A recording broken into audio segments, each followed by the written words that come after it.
Oh, so you want to do a professional Barnwood wall? Well, you came to the wrong place, because I'm no professional, but I think I can show you how to do this wall, and I think you guys can have fun with it. It's by far the funnest project I've ever had in building my house so far. So I want to do a little bit of a time lapse. I've done time lapses before, but I never explained exactly, exactly what I was doing. So everybody had these questions on YouTube, and I had to type all these answers out. And I can't type. I can do like 5 words a minute. I can do stuff with my hands, but some things are just not in my forte, and typing is one of them. So let's go through the tools you'll probably need. You're gonna want to use a radial arm saw. You gotta cut the ends square. That's pretty much a must. We're gonna go with a table saw. You gotta rip them down to different lengths. I did like 5 different lengths, or widths. Come on, Shawn, get with it. Widths, different widths, so you have a different stagger. You're gonna need, you're gonna need this little guy to cut around little junction boxes, whatever you want to do. Some glue to stick it sometimes, and 16 gauge nailer to pin it most of the time. And the coup de grace is you're going to need a planer. It's a little expensive, but you got to get that thickness flush. All of them have to be flush, so they land flush. You can have them staggered, but I didn't really like that look. If it was really, really staggered, to be good, but when they're a little bit, it just looks like it's a mistake. So you kind of want to get them all flush. If you can't afford a planer, you can use this planer for like $7. It'll only take you like 10 years. Not the best option. And you will need a tile saw. No, you don't need a tile saw. Definitely not a tile saw. So yeah, if you want to go, oh yeah, by the way, if you don't have a planer, you can go, I bought this wood at Barnwood Naturals. Bruce, Salem, his name's Bruce. His shop is in Salem, Oregon. And he has a plethora of different barnwoods that are just amazing. He has a big warehouse, you can go through it, and I was in there for probably 6 hours just picking stuff out. It's a great place, he's a great guy.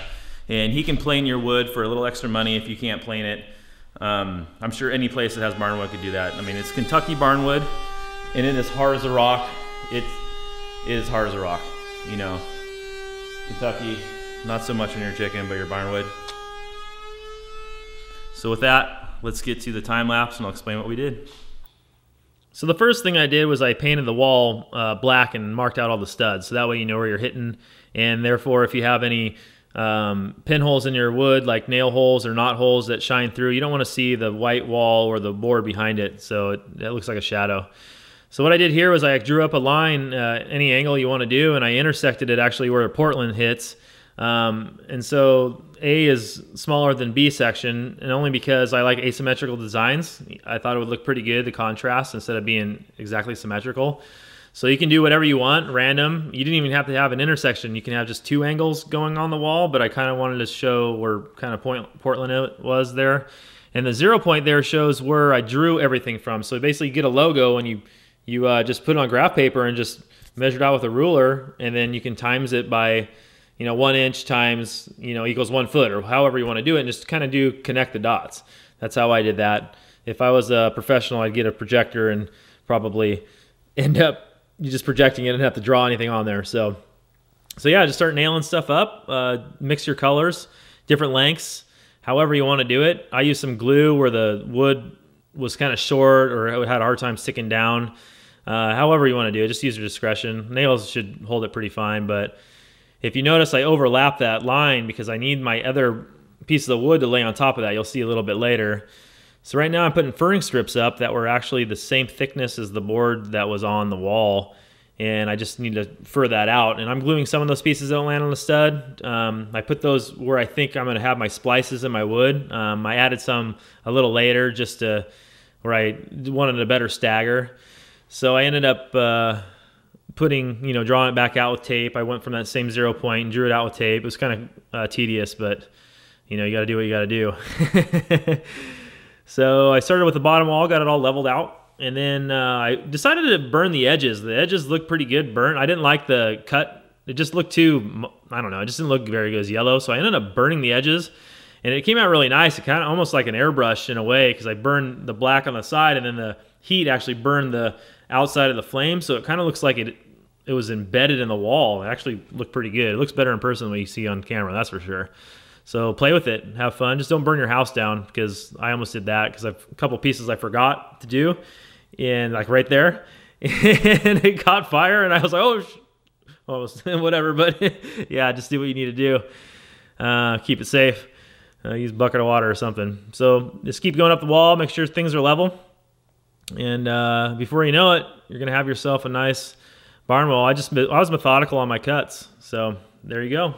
It's a couple pictures of the final product. Obviously, the little organ love right there. And yeah. That was easy. It was easy, wasn't it? All you need is some nails, some glue, a saw, and a lot of patience, and you got yourself a Barnwood wall. I just want to say that I got this at Barnwood Naturals. I told you that before. I know he ships all over the world. At least that's what he told me.